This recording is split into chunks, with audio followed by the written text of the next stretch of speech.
حتی 15 آذار 2011 سرک کمار ترکیه رجب طیب اردوغان و سرک دولت سوریه بشار اسد حوالی هفبون به مالباتی جی سردانین هفده گرن. لی پشتی وی سال شر دست پیکر لی سوریه اردوغان جی اسد را گوت تروریست اسد جی جبوکو اردوغان دنا وخاکا سوریه ده اپراسیون پیکانین جیره گوت دز.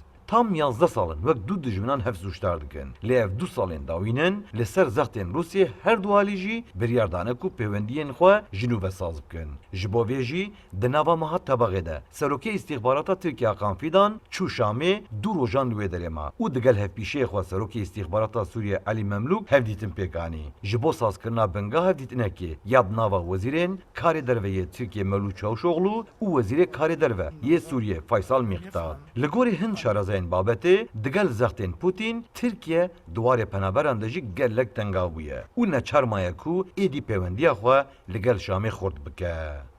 Güvenlikten öte, PYD'den öte Türkiye'deki... Destelata Türkiye ji ewlehî û PYD wê de tir kêşeya penaberan kiriye siyaseta navendî. Piştî aboriyê zêdetir kêşeya penaberan jê kêm dike, Loma jî bi lez dike. Ji bo şûndevegerandina penaberan bi Sûriyeyê re xwe xweş dike.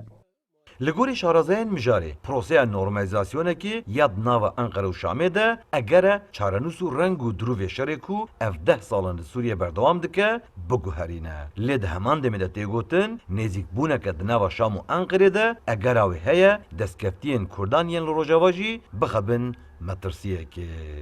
Kürtlerin zor bir gelecek bekliyor. پروسەیەکە زەحمەت لە بەندا کوردانەیە دەما ئەنقەرە و شام لە هەڤڕونن وێ چارەنووسە کوردان چاوبل ڕۆژاوا ئەو بخوەژی نزانن و هێزên hevpeymanan yên deverêjî rojhilata navîn coğrafyayeke zor zehmete û biryarên êvarî têne ragirtin serê sibê dikare biguherin loma ev nêzîkbûn egere destkeftiyên Kurdan bixe jêr metirsiyekê. Li gorî çavkaniyên payebilindiyên Tirkiye jî Rusya dixwaze hêzên xwe yên li Sûriyê vekşîne Ukraynayê. Ji bo vê jî hem ji Enqere û hem jî Şamê daxwaz dike bilezgînî pêwendiyên siyasî bêne danîn. Lê li aliyê Tirkiye jî di warê vekşîna leşkerên Rûsyayê ya ji hin deverên li Sûriyê de nerazîbûnek heye. Ji bo ku hêzên girêdayê İranê li wan deveran bi cih dibin. Her çiqas Tirkiye di warê hebûna hêzên girêdayê İranê de nerazîbûna xwe raber bike jî ji aliyê Esad ve ne İran. Lê Tirkiye ku endama NATOyê ye wekî hêzeke dagirker tê binavkirin. Ji ber li ser hin deverên erdê Sûriyê leşkerên Tirkiye hene. Azad Altun, Kurdistan 24, İstanbul,